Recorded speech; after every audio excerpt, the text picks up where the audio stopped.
Selamat pagi, perkenalkan saya Priscilla Francisca Dewi, NIM 28923500076, Prodi Manajemen Fakultas Ekonomi dan Bisnis dari Universitas Pancasakti Bekasi. Di sini saya akan menjawab soal UTS dari mata kuliah Manajemen Operasional dengan dosen pengampu Bapak Dr. Son Haji dengan pertanyaan, bandingkan antara metode peramalan kualitatif dan kuantitatif dalam konteks manajemen operasional dan kapan masing-masing metode tersebut digunakan. Metode peramalan kualitatif dan kuantitatif adalah dua pendekatan yang berbeda dalam melakukan peramalan dalam manajemen operasional. Metode peramalan kualitatif yaitu metode peramalan kualitatif menggunakan data non-numerik seperti pendapatan ahli, survei, dan analisis subjektif. Untuk membuat peramalan, metode ini berfokus pada aspek kualitatif dari data dan menggunakan pengetahuan dan pengalaman untuk membuat peramalan. Kelebihan metode peramalan kualitatif, yang pertama menggunakan pengetahuan dan pengalaman.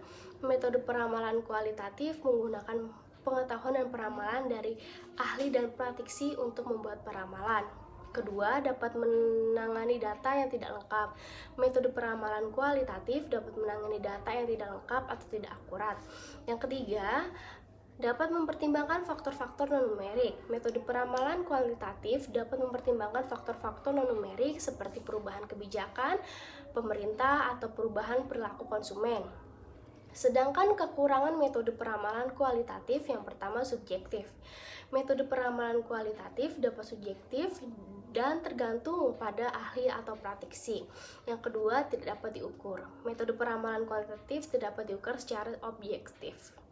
Metode peramalan kuantitatif menggunakan data numerik dan teknik statistika untuk membuat peramalan. Metode ini lebih berfokus pada aspek kuantitatif dari data dan menggunakan model matematika untuk membuat peramalan. Kelebihan metode peramalan kuantitatif, yang pertama objektif. Metode peramalan kuantitatif dapat objektif dan tidak tergantung pada pendapatan ahli atau praktisi. Yang kedua, dapat diukur. Metode peramalan kuantitatif tidak dapat diukur secara objektif. Yang ketiga, menangani data yang besar. Metode peramalan kuantitatif dapat menangani data yang besar dan kompleks. Kekurangan metode ini yaitu memerlukan data yang akurat. Metode peramalan kuantitatif memerlukan data yang akurat dan lengkap. Yang kedua, tidak dapat mempertimbangkan faktor-faktor non-numerik. Metode peramalan kuantitatif dapat mempertimbangkan faktor-faktor non-numerik.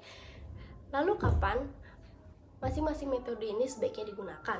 Metode peramalan kualitatif digunakan ketika data numerik tidak tersedia atau tidak akurat. Yang kedua, digunakan ketika perubahan kebijakan pemerintah atau perubahan perilaku konsumen dapat mempengaruhi hasil peramalan.